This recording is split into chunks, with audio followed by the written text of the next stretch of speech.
दुर्योधन, मुझे लगता है ये स्त्री पांडवों में से ही कोई एक है। ये क्या कह रहे हैं मामाश्री?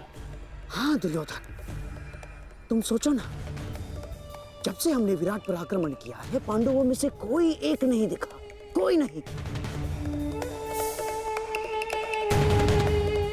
हो सकता है अपने अज्ञातवास के चलते पांडव किसी अलग भेष में रह रहे।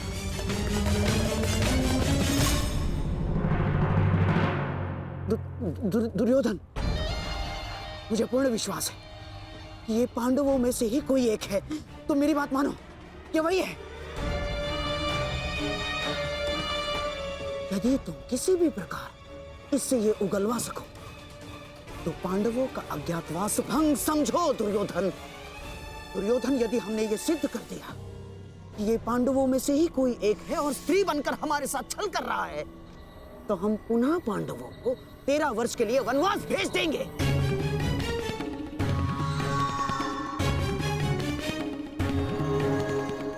मैं आपकी योजना समझ गया मामाश्री। हाँ,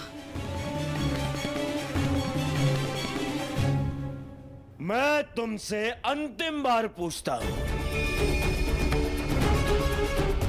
क्या तुम मेरी सेना से युद्ध करने के लिए तत्पर हो? रथ पर बैठकर धनुष हाथ में लेकर निश्चित रूप से संधि तो नहीं करने आई मैं हस्तिनापुर से।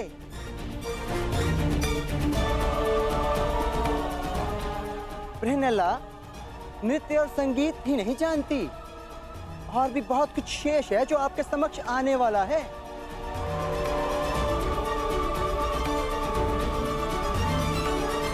देवी, हम पहले ही बता चुके हैं, हम यहाँ युद्ध के लिए नहीं, केवल पांडवों के लिए आए हैं। हमें विराट में प्रवेश करने की अनुमति दें। बस पितामह, अब आप एक किन्नर के समक्ष गिड़गिड़ाएंगे। आक्रमण! आक्रमण!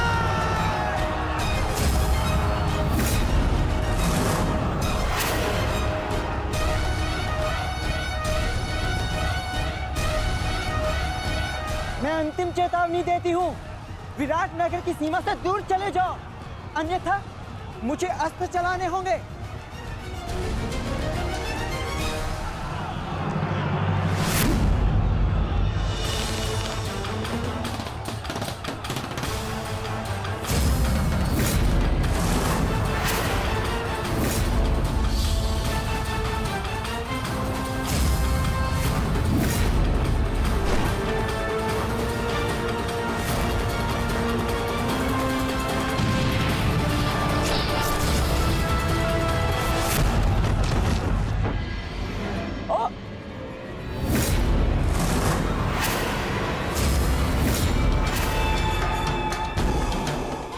असंभव।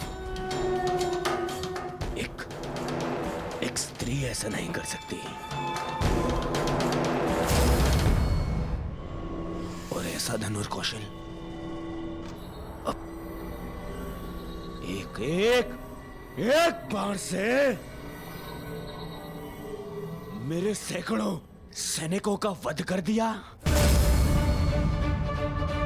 वध नहीं किया युवराज, इन्हें केवल निष्क्रिय किया है। एक ही बाण से इतने सैनिकों पर ऐसा प्रहार करना कि उनके प्राण न जाएं, यह केवल गहन साधना और वर्षों के परिश्रम से ही संभव है।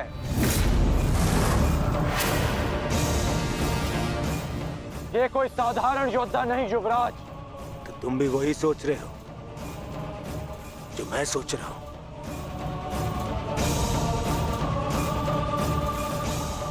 इसका कौशल तो यही संकेत कर रहा है, परंतु कैसे? ये तो एक किन्नर है। यदि ये वही है जो हम सोच रहे हैं, तो मेरा मंतव्य और तुम्हारा लक्ष्य आज एक साथ पूर्ण होंगे। बहुत गर्व है ना अपनी सैन्य शक्ति पर दुर्योधन, परंतु इन निर्दोष सैनिकों के प्राण क्यों गंवा रहे हो?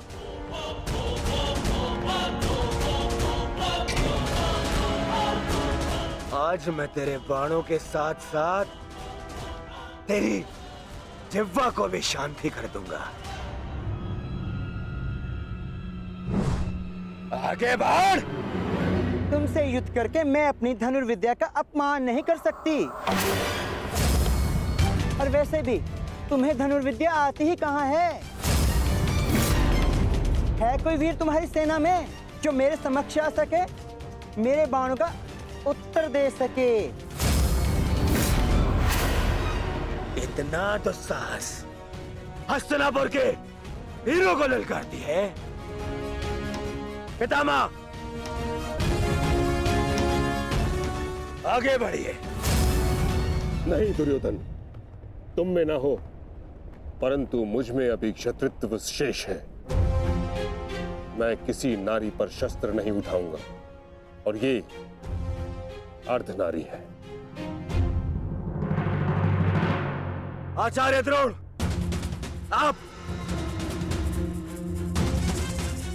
आप इस किन्नर को इसकी भूल का आभास कराइए। आप आगे बढ़िए। चलो सारथी।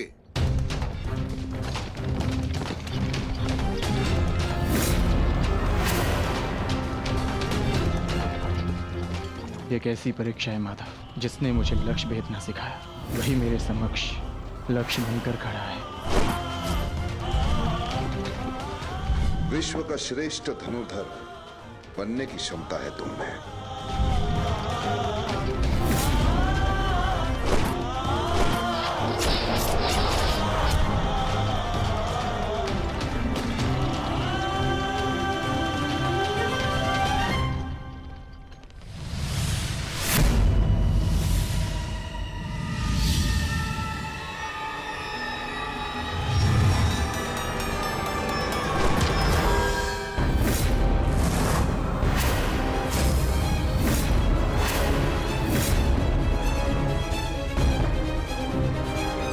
मुझे प्रणाम करने वाला ये किन्नर कहीं मेरा शिष्य अर्जुन तो नहीं? परंतु ये कैसे संभव है? अभी सिद्ध हो जाएगा कि ये अर्जुन है या नहीं। सावधान।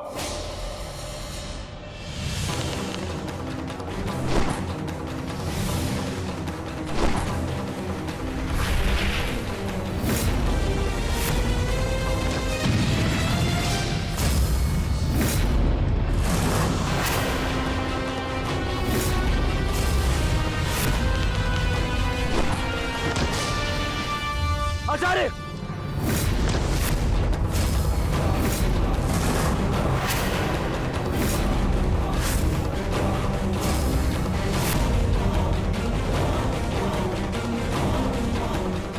अर्जुन,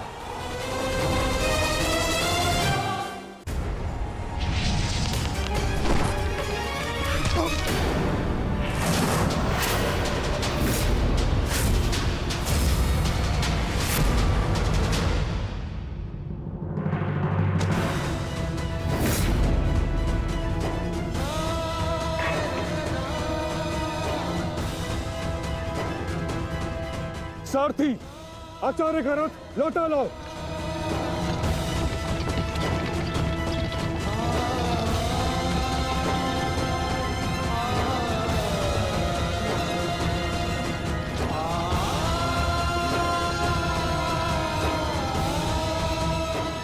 क्षमा चाहता हूँ गुरुदेव, मैंने कभी सोचा भी नहीं था कि आपकी ही सिखाई हुई विद्या का प्रयोग मैं आप पर करूंगा।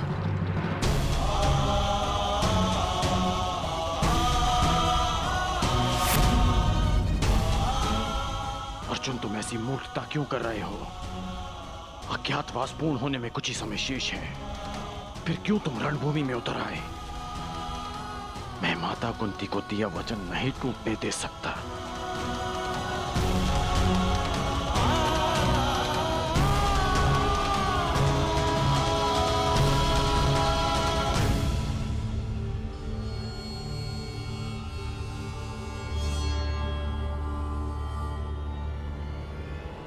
दुर्योधन, समय निकलता जा रहा है। हमें शीघ्र ही इस पांडव को पराजित करके इसका वास्तविक रूप सामने लाना होगा दुर्योधन।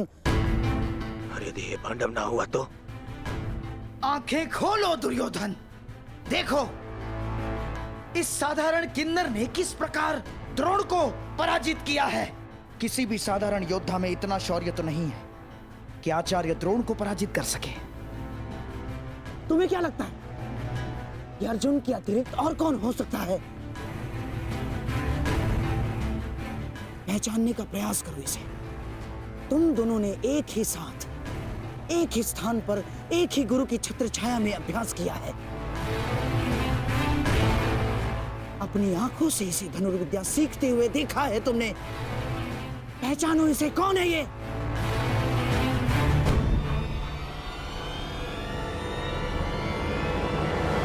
अर्जुन। हाँ दुर्योधन, अर्जुन।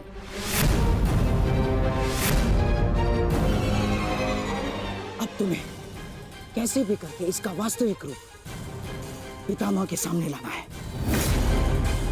और उसके लिए तुम्हारे पास केवल एक अस्त्र उपाय है।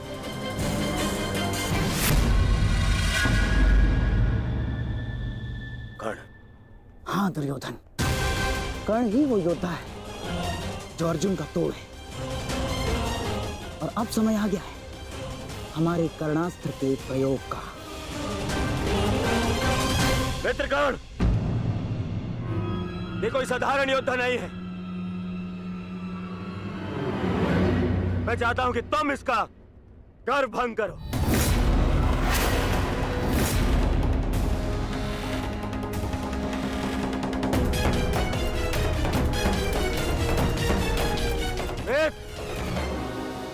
विलंब मत करो, हमारे पास में समय कम है। देखो सूर्यास्त होने वाला है।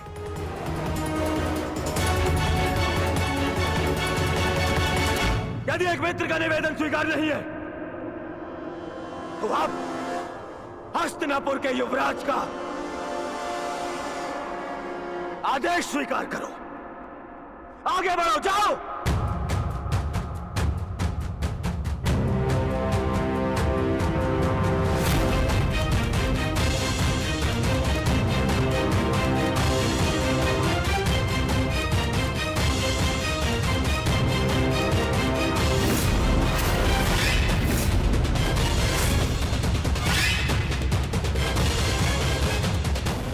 अब आएगा युद्ध का आनंद। आज पूर्ण होगा वो अधूरा द्वंद्व।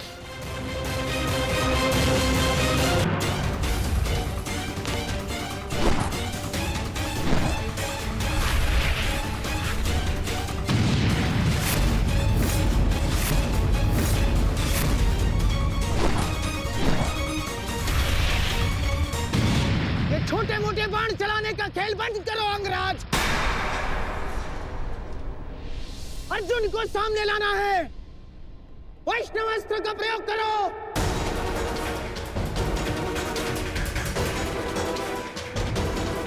मैं वैष्णवास्त्र व्यक्त नहीं कर सकता। समझते क्यों नहीं हो अंगराज? इस धरती पर केवल एक ही महायोद्धा है जिसके पास पशुपतास्त्र है, और वो है अर्जुन। और यदि इसने पशुपतास्त्र का आह्वान किया तो इसका अज्ञातवास तो भंग हो जाएगा, और पशुपतास्त्र तभी सामने आएगा अंगराज जब उसके समक्ष महाशक्तिशाली वैष्णवास्त्र का प्रयोग होगा।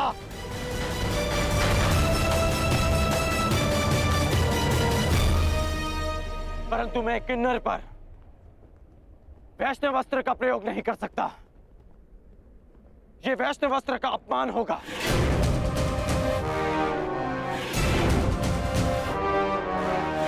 और वैसे भी ये अस्त्र बहुत शक्तिशाली है। तो हमारे सामने खड़ा योद्धा कौन सा कम है अंगराज? देखा नहीं, बात ही बात में उसने हमारे सैनिकों को कैसे धूल चटा दी। और तुम्हारा युद्ध कौशल हम कई बार देख चुके हैं, परंतु अब कौशल इसी में है कि समय बचा लिया जाए। समझे तुम? मैं मामा श्री की बात से सहमत हूं कर्ण। वैष्णवास्त्र का प्रयोग करो कर्ण, बंद करो इसका।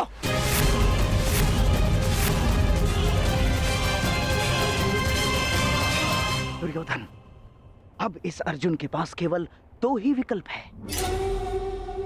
एक, या तो वो कर्ण के अस्त्र का उत्तर देने के लिए पशुपतास्त्र का प्रयोग करे और अपना अज्ञातवास तोड़ दे, या फिर मारा जाए। दोनों ही ओर से हमारी ही पोबारा है।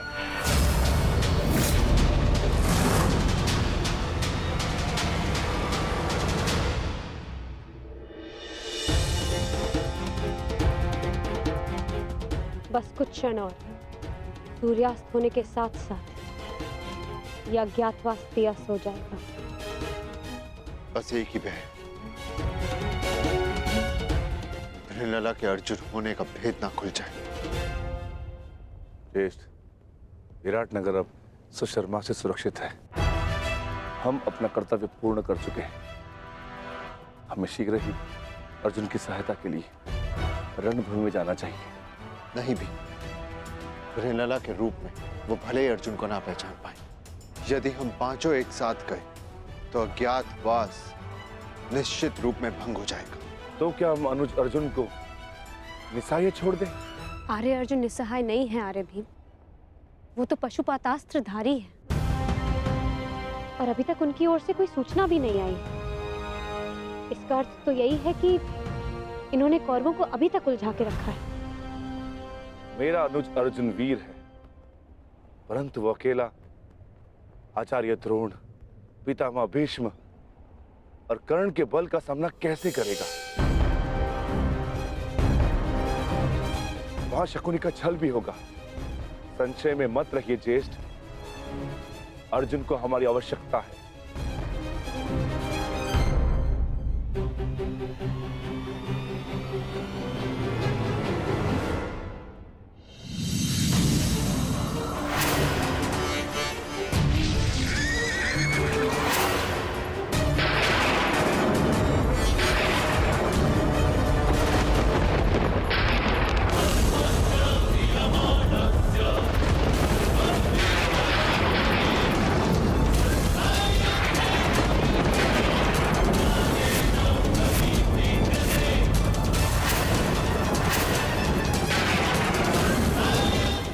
वैष्णवस्त्र, कर्ण वैष्णवस्त्र संधान कर रहा है।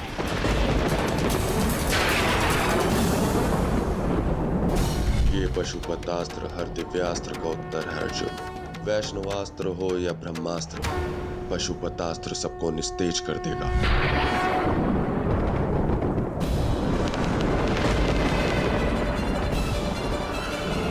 यदि मैंने पशुपतास्त्र का प्रयोग किया तो सबको ज्ञात हो जाएगा कि मैं ही अर्जुन हूँ, और यदि प्रयोग ना किया तो मेरी मृत्यु निश्चित है और साथ ही मेरे भाइयों का जीवन भी संकट में आ जाएगा।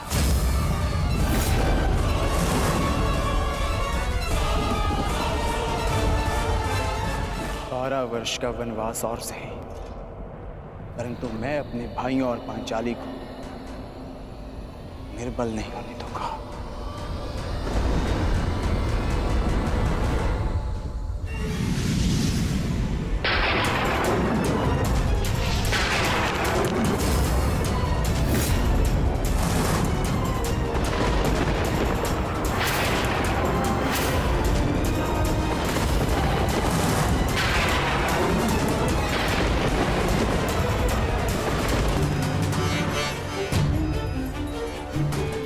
वर्ष का वनवास और सही, परंतु मैं अपने भाइयों और पांचाली को निर्बल नहीं होने दूंगा।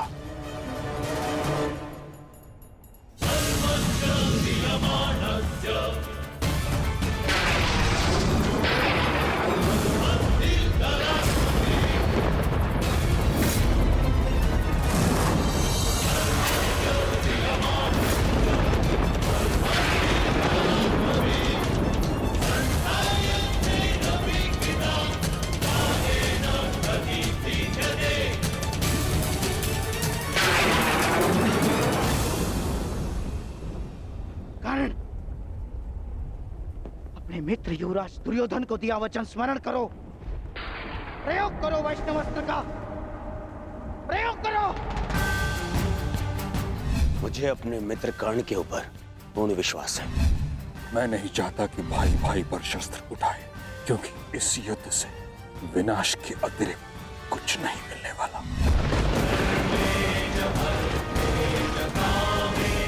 वन अधूरा छोड़कर आ गए। प्रयास किया है कि द्यूत में जो अधर्म हुआ उसे धर्म युद्ध से धोया जा सके,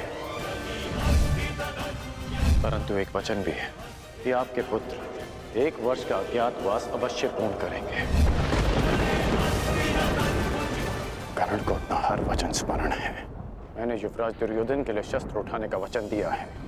युद्ध तो मैं अवश्य करूंगा, परंतु मैंने एक और वचन दिया है कि आपके पुत्र अज्ञातवास पूरा करेंगे, और ये वचन भी मैं अवश्य पूरा करूंगा।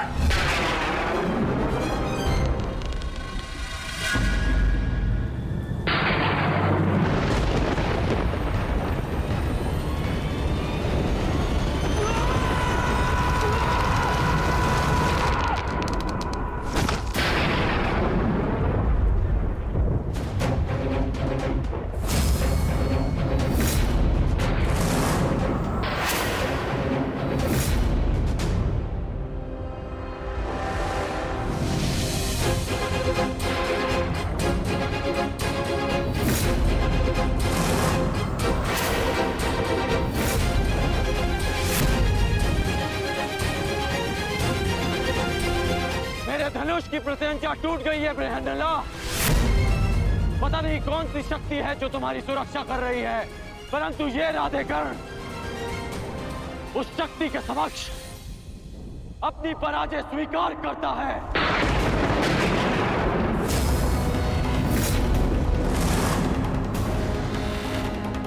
क्षमा कीजिएगा युवराज, परंतु मैंने आपको अपना दिया वचन और हस्तिनापुर के लिए अपना उत्तरदायित्व पूर्ण करने का प्रयास किया, परंतु प्रारब्ध ने मेरा साथ नहीं दिया।